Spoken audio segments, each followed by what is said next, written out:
great night tonight. We're just about to start the show.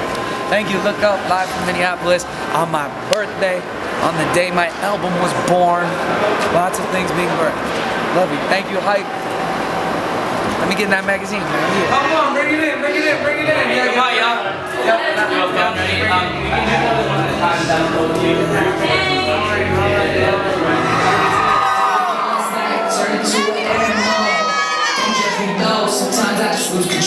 Hello, ladies and gentlemen. It is your best friend, my son. I'm here with the hype. I'm here with the hype, the real things going on in this world. I love y'all. Thanks for tuning in. It's very special. It's astrologically, the stars align for me, and my birthday lands on the Tuesday that I'm releasing my debut album to the world. This album has been in the works for 2 years. It started in Minnesota, and it's gone all around the country with me and been in the making and in the process. And I finally gave the world what I feel like they deserve from me. I gave it my all. And to have it happening tonight in Minnesota, like I said, the stars align. This is what I've wanted to do my whole life, is headline First Avenue. And release a CD to the world that I feel like I gave everything I got. So this is a momentous occasion for me, I'll never forget. Basically, positivity is at the base of all of this. My name, Mod Son, stands for Movement on Dreams, Stand Under None. I believe that every single day is the greatest day of your life. I believe that, yes, the world exists around you, but you should live in your own, and you should understand that you can make your mentality reality. You are a superhero. You have the option to become a superhero. You can have a vibe that is electric, that you walk in a room and everybody feels better. That's a superhero, man. And that's what this whole thing means to me, is to go out there and empower people and empower myself and know that this is my world, that I can make anything I want happen. I'm painting the picture every day that I see. When it comes to legalization of marijuana, I'm a person who's strongly for the idea that I don't want anyone to be getting in trouble anymore. Now, when it comes to full legalization, like, that being said, I don't want the government touching the marijuana I smoke. I don't want them selling it at 7-Eleven, okay? I am never gonna go with that side of it. So I believe that marijuana works for people, and I also know that you need the opposite of everything that exists for you to have something to exist and believe in. So the fact that I smoke, I know that there's people out there that have to be totally against it. And that's what makes me have an opinion. My opinion on it is I don't want anyone to get in trouble for it. And I think that it's a great thing for certain people. It can save their lives. And that being said, we can go further and further into talking about medical situations that it's benefit for. And they're just starting now to see that very, children that have been tried every medication on the market, tried every pill, tried every single thing, and their parents are like at the last straw, and they turn to weed now, and they're like, is there an edible, a way thing I can do it? And it's changing the world. It's saving kids. It's saving people, literally. So I believe that there are no losers, but there's a message behind it. The message behind it is that the weed shouldn't have been called weed, okay? Because a weed makes you want to stomp something out. It is a flower. It's the greatest flower on the planet. It's one of the only flowers that you can smoke. So take that into consideration. So I think it's a beautiful thing that this world has, and I believe that it should be treated like the martyr of the flower world, because it's a flower, not real. I keep it totally real that I don't carry any paraphernalia with me. Paper isn't paraphernalia, so I have papers on me. I like smoke blunts. As far as that, I keep really good vibes. I keep a lot of crystals around me, and stones, gemstones, and good luck things, and like healing powers that are out here, holistic things. I keep that around, but not really like paraphernalia. I keep like really meaningful things. It all comes from the quote that I wrote, which is part of a poem that I wrote, and it is, look up, now look down, up is endless, down is an ending, always look up, plain and simple. When you look down, there's an ending below, no matter where you are. When you look up, it's infinite possibilities. There's also no judgment up there, okay? You can't build a skyscraper on top of a cloud up there, okay?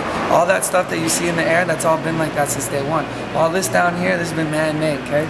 Up there, that's like, the sky's holy. Okay, in those terms. I'm not talking about religion, I'm talking about the sky is holy, because you can't build a city just on a cloud, okay? It's untouchable grounds, Look up, right? The sky will blow your mind every time you look at it.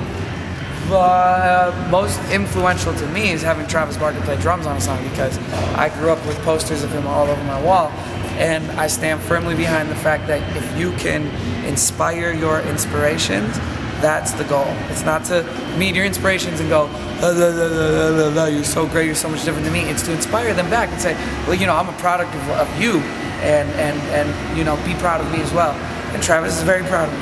And he's the first person to text me on my birthday at 11:58 last night. Travis Barker texted me, and it made my fucking life complete. Things like that. So to me, that's the most influential. Word-wise, having Riff Raff sing such a touching chorus, I think is an extreme culturally significant thing. I think that Machine Gun Kelly and me rapping back and forth on a song like old school hip hop shit, trading back and forth every 4 bars, I think that's very culturally important. I think that Dizzy Wright coming onto a song called My Hippie and embracing the whole thing that I'm on and he's on, I think that's culturally important, you know. And G-Eazy, we haven't been friends since we've been playing shows. Literally, we played a show together where 0 people came out, okay? In Louisiana, okay? We played a show to 0 people before, right? Like his album's called These Things Happen, mine's called Look Up. That's culturally important. Rules in general, I'm gonna touch on that.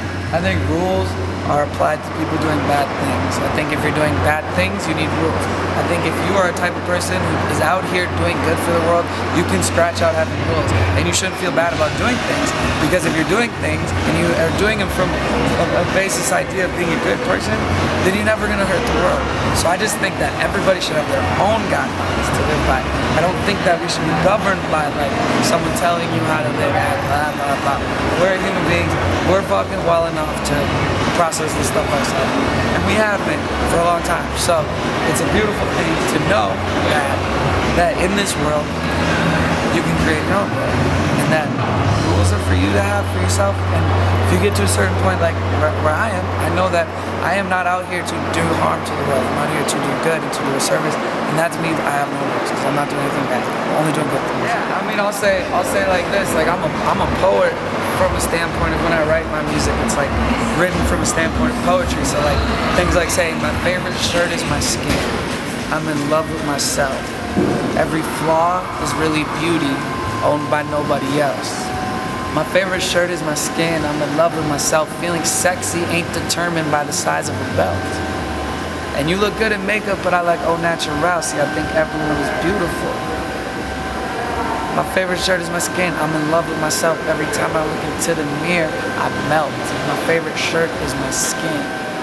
That's a poem, okay? That's a poem that I turned into a song.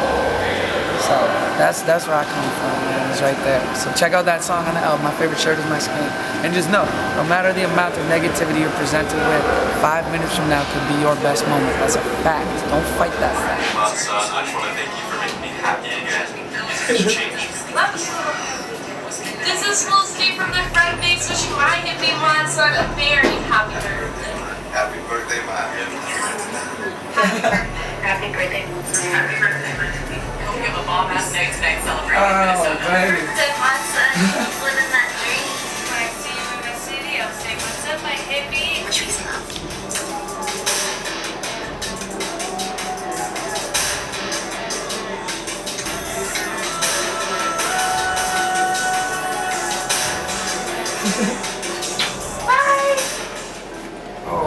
God, man. Oh my God, I didn't even know that many people knew my name, dude.